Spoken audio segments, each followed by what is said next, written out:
Derecho penal contemporáneo actual, Guatemala. Derecho penal es la rama del derecho público que consiste en el conjunto de normas jurídicas, principios, instituciones y doctrinas que determinan los delitos, las faltas, las medidas de seguridad y la facultad punitiva del Estado. Su fin consiste en mantener el orden jurídico previamente establecido y su restauración a través de la imposición y ejecución de la pena. Entre sus características están: es una ciencia social y cultural, es normativo, es de carácter positivo, pertenece al derecho público, es valorativo, es finalista, sancionador, debe ser preventivo y rehabilitador. El derecho penal contemporáneo integra a la definición anterior principios jus filosóficos y jus sociológicos, principio de humanidad, de control social de la pena necesaria, garantista, de mínima intervención del Estado, derecho penal como última ratio, minimización de la violencia estatal, maximización de la libertad ciudadana, coculpabilidad, derecho a ser informado de la incriminación, cuyo fin es ser complemento de aplicación en la práctica social y forense de prevención, combate y represión de los delitos y faltas. Como parte de la política criminal del Estado y del sistema de control social, para neutralizar la delincuencia común y la criminalidad organizada, ya que se ha entendido que es derecho penal y derecho penal contemporáneo, podemos comenzar con el tema que nos atañe. En el derecho penal contemporáneo actual podemos citar los siguientes aportes y críticas. Se modifican las reglas de la imputación con la moderna teoría de la imputación objetiva. Los nuevos conceptos sobre imputación objetiva fueron utilizados para resolver problemas relativos a la causalidad, en medio del debate entre la teoría de la equivalencia y la de la adecuación.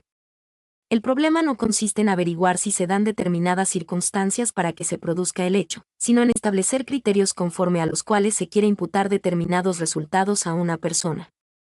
De la referida teoría se desprenden dos corrientes intelectuales: imputación objetiva del resultado e imputación objetiva del comportamiento. Imputación objetiva del resultado. Un resultado es objetivamente imputable cuando el autor ha creado un riesgo no permitido, el cual se realiza en el resultado típico en su configuración concreta y se encuentra dentro del ámbito de protección de la norma. 1. Los criterios propuestos por Klaus Roxin para determinar el juicio de imputación objetiva del resultado son los siguientes. A. La disminución del riesgo. Criterio mediante el cual puede negarse la imputación objetiva en los casos de desviación de un resultado grave, que haya llevado a producir uno leve. B. La creación de un riesgo jurídico penalmente relevante o no permitido, o creación de un riesgo prohibido. Criterio mediante el cual se procede a negar la imputación objetiva cuando la acción no ha creado el riesgo relevante de una lesión al bien jurídico, sea aumento del riesgo permitido. Criterio mediante el cual se procede a negar la imputación objetiva cuando la conducta del autor no ha significado una elevación del riesgo permitido porque el resultado se hubiera producido igualmente, aunque el autor hubiera actuado con la diligencia debida, de esfera de protección o ámbito de aplicación de la norma. Este criterio permite solucionar aquellos casos en los que, aunque el autor ha creado o incrementado un riesgo que origina un resultado lesivo, este no debe ser imputado al no haberse producido dentro del ámbito de protección de la norma, es decir, si el resultado no era aquel que la norma quería evitar. 2. Imputación objetiva del comportamiento. Un comportamiento es objetivamente imputable en la medida que se determine si el autor tuvo o no la intención de realizar el hecho delictivo. Jacobs propone 4 instituciones dogmáticas a través de las cuales ha de establecerse el juicio de tipicidad. A. El riesgo permitido se define como el estado normal de interacción, es decir, como el vigente status quo de libertades de actuación, desvinculado de la ponderación de intereses que dio lugar a su establecimiento, hasta el punto que en muchos casos se trata de un mecanismo de constitución de una determinada configuración social por aceptación histórica. Dicho de otro modo, se refiere más a la identidad de la sociedad que a procesos expresos de ponderación. B. Principio de confianza. Determina cuando existe, con ocasión del desarrollo de una actividad generadora de un cierto riesgo permitido, la obligación de tener en cuenta los fallos de otros sujetos que también intervienen en dicha actividad, de modo que, si no se procediera así, el riesgo dejaría de ser permitido, y cuando se puede confiar lícitamente en la responsabilidad de esos otros sujetos. C. Prohibición de regreso. Con ella pretende Jacobs enmarcar de forma sistemática la teoría de la participación dentro de la imputación objetiva. La prohibición de regreso satisface la necesidad de limitar el ámbito de la participación punible, tanto para comportamientos imprudentes como dolosos, con base a criterios objetivo-normativos. De ese modo, la prohibición de regreso se presenta en cierto modo como el reverso de la participación punible, de actuación a riesgo propio de la víctima o competencia de la víctima, Mediante esta institución, Jacobs propone tener en cuenta la intervención de la víctima en el suceso. En este punto, la teoría de la imputación objetiva implica la introducción de elementos valorativos que determinan cuáles son los límites de la libertad de actuación. Implica, en este sentido, el establecimiento de esferas de responsabilidad. 3. En conclusión, la moderna teoría de la imputación objetiva aspira a eliminar la desigualdad existente entre los delitos dolosos y los delitos culposos. Sin embargo, las críticas de los finalistas, Kaufman, Struensee, Luis Gracia Martín, Vives Antón y Eugenio Raúl Zaffaroni, a la imputación objetiva han señalado que con respecto al delito culposo no hay lugar para una teoría de la imputación objetiva. Citando al Dr. Zaffaroni, la principal contradicción de la moderna teoría de la imputación objetiva finca en que, al fundarse en criterios preventivistas, legitiman el poder punitivo y, por ende, más allá de que algunas soluciones sean correctas, dejan abierta la puerta para una ampliación del poder punitivo. Basta pensar en la inmensa proyección de fórmulas básicas tales como el rol de buen ciudadano o el aumento del riesgo. Roxin, aunque reformula la norma, no matarás pasa a ser no aumentarás el peligro para la vida, sigue teniendo como base el bien jurídico afectado, pero con Jacobs, al igual que en el desvalor de acto, el bien jurídico se opaca completamente. Para Jacobs, el rol, entendido como deber jurídico, tiende a convertir a todos los tipos en infracciones de deber o a considerar que la confianza de los demás en cuanto al cumplimiento del deber es el único bien jurídico. La función preventiva se limitaría a reafirmar los roles mediante la pena. Todo ello sin contar con que, al transferir la estructura omisiva a la tipicidad activa, provoca una generalización del conocido fenómeno de mayor amplitud semántica de la prohibición cuando se invierte el enunciado en preceptivo, razón por la cual luego se ve necesitado de ensayar un complicadísimo y casuístico arsenal de limitaciones. 4. La responsabilidad colectiva, como un hecho de no haber controlado una fuente de riesgo. Teoría de la participación en los casos de delitos grupales. Consiste en las reglas de incriminación que serían aplicables a una persona por el hecho de pertenecer a un grupo y a causa de las maniobras delictuosas de ese grupo, circunstancia que entra en contraposición con el principio de personalidad de las penas. Instauración de la responsabilidad penal de las personas jurídicas. Según Nieto Martín, esta consiste en reforzar la responsabilidad penal de las personas físicas. Se considera que tienen responsabilidad penal las personas jurídicas por delitos cometidos en nombre o por cuenta de las mismas, y en su beneficio directo o indirecto, por sus representantes legales o por aquellos que actuando individualmente o como integrantes de un órgano de la persona jurídica, están autorizados para tomar decisiones en nombre de la persona jurídica u ostentan facultades de organización y control dentro de la misma. Delitos cometidos en el ejercicio de actividades sociales y por cuenta y en beneficio directo o indirecto de las mismas, por quienes, estando sometidos a la autoridad de las personas físicas mencionadas en el párrafo anterior, han podido realizar los hechos por haberse incumplido gravemente por aquellos los deberes de supervisión, vigilancia y control de su actividad atendidas las concretas circunstancias del caso. Como ejemplo, en la legislación guatemalteca, podemos citar el artículo 7 de la Ley para prevenir y reprimir el financiamiento para el terrorismo. Serán imputables a las personas jurídicas, independientemente de la responsabilidad penal de sus propietarios, directores, gerentes, administradores, funcionarios, empleados o representantes legales, los delitos previstos en esta ley, cuando se tratare de actos realizados por sus órganos regulares. En este caso, además de las sanciones aplicables a los responsables, se impondrá a la persona jurídica una multa equivalente al monto de los bienes o dinero objeto del delito, y se le apercibirá que en caso de reincidencia se ordenará la cancelación de su personalidad jurídica en forma definitiva. También se sancionará a la persona jurídica con el comiso, pérdida o destrucción de los objetos provenientes de la comisión del delito o de los instrumentos utilizados para su comisión, el pago de costas y gastos procesales, y la publicación de la sentencia, en, por lo menos, 2 de los medios de comunicación social escritos de mayor circulación en el país. Cuando se tratare de personas jurídicas sujetas a la vigilancia y fiscalización de la Superintendencia de Bancos, el juez notificará a dicho órgano supervisor la sentencia condenatoria respectiva, para que proceda a aplicar las medidas contenidas en las leyes de la materia. Castigar más severamente el delito como consecuencia de la utilización de la teoría del dolo eventual. Esta teoría se aplica cuando el agente asume como probable la realización del tipo penal, con el consiguiente menoscabo para el bien jurídico tutelado, y a pesar de ello sigue actuando para alcanzar el fin perseguido, es decir, su no producción se deja librada al azar. El dolo eventual está en un límite muy cercano a la culpa, tiene un componente cognoscitivo, previsión y probabilidad, y uno volitivo, la no realización de la infracción se deja librada al azar. Así, por un lado, el agente debe prever como probable la realización de la infracción, para lo cual requiere contar con elementos de juicio que indique que el hecho probablemente ocurrirá, y por el otro, deja a la casualidad o al azar la ausencia de realización de la infracción, es decir, no hace nada para evitar el resultado previsto.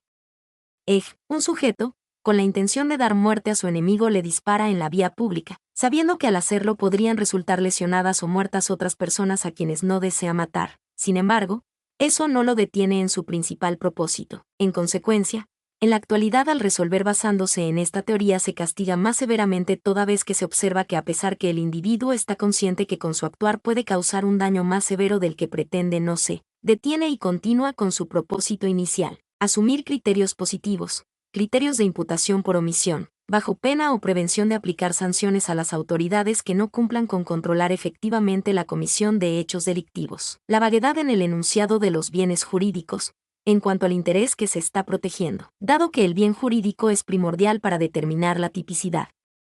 El concepto normativo de bien jurídico penalmente protegido es una creación artificial propiamente dicho, que puede ser reelaborado, manipulado y pervertido en sus elementos esenciales. Se postula que el nuevo derecho penal tiende a la protección de bienes jurídicos, significando con ello que se convirtió en un criterio positivo para justificar decisiones criminalizadoras, perdiendo el carácter negativo que tuvo originariamente, lo que obliga a recurrir a la amenaza penal, convirtiendo dolorosamente la prohibición de exceso en una prohibición de defecto.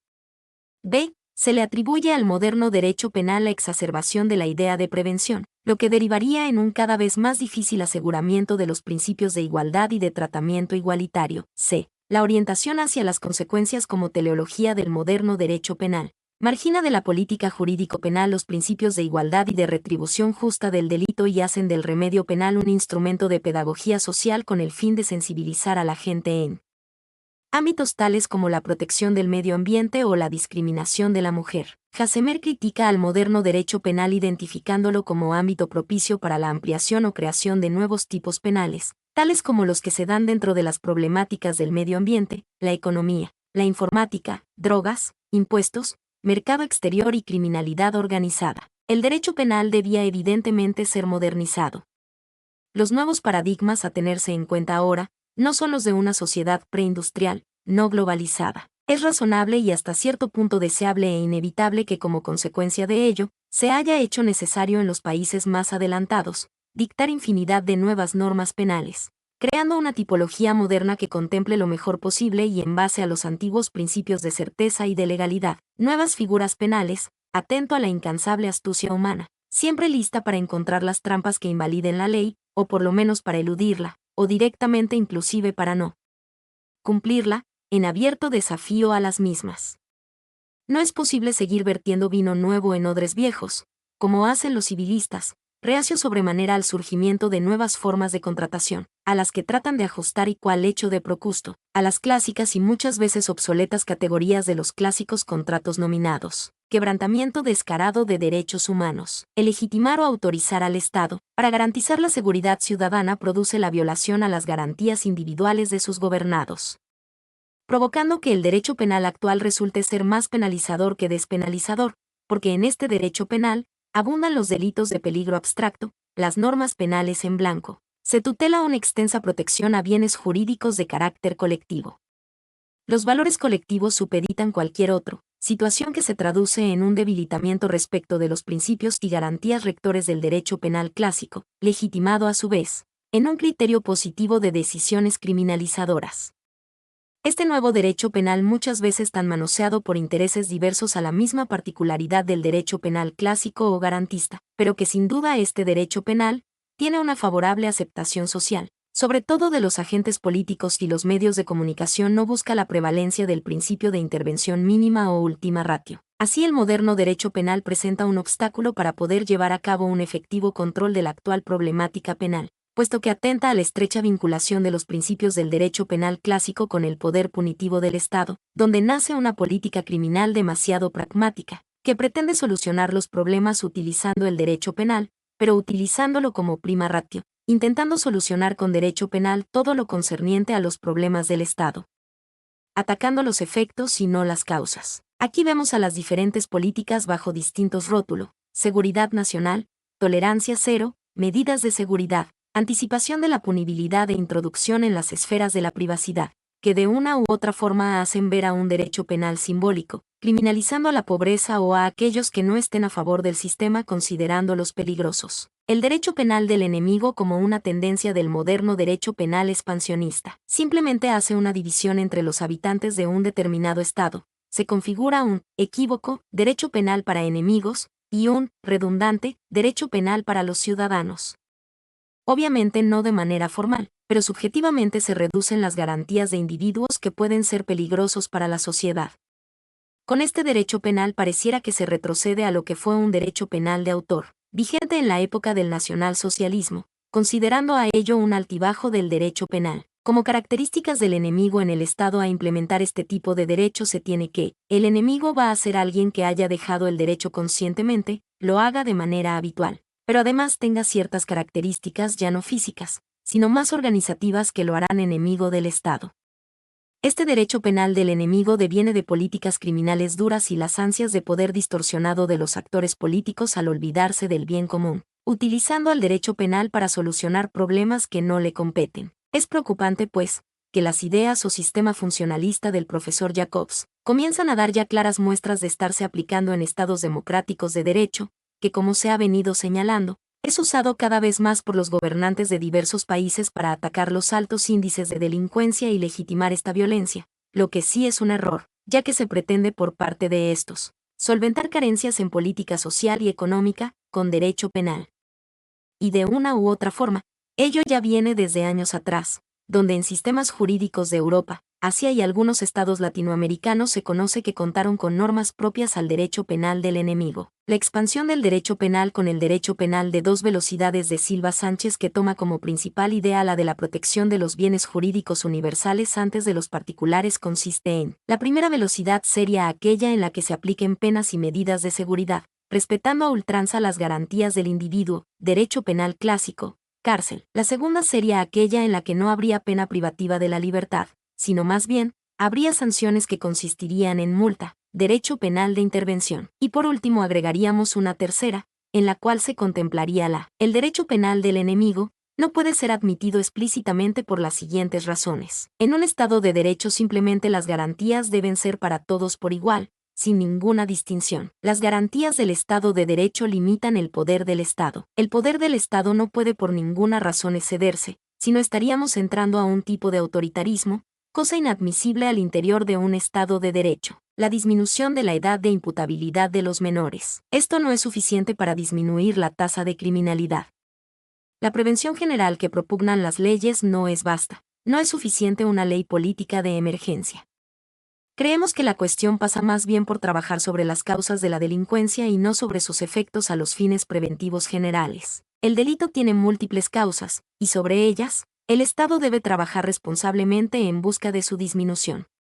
Atacar las causas y no los efectos con palabras simples y repetidas como educación personal y familiar, igualdad de oportunidades laborales y sociales, generación de empleos genuinos y no subsidios estatales temporales, provisión de recursos humanos y materiales a las fuerzas de seguridad y al Poder Judicial, capacitación profesional y reestructuración ética de sus integrantes pueden, quizás, marcarnos un camino más factible para llegar a disminuir el delito. En conclusión, citando a Hassemer, el derecho penal moderno ha llegado a un punto en el que se ha convertido en contraproductivo y anacrónico y busca en consecuencia sintetizar los principios del modernismo. Prescindencia de los conceptos metafísicos, metodología empírica, concepción preventiva de la pena y protección de bienes jurídicos aún mediante delitos de peligro abstracto, con los principios tradicionales de dicho ordenamiento legal, principios de certeza, de subsidiariedad y de proporcionalidad, Estado de Derecho y delito como lesión de un bien jurídico. Autor: Landy Judith López Folgar. Mi nombre es Demim, soy tu asistente personal. Mi sitio en internet es demim.es.tl.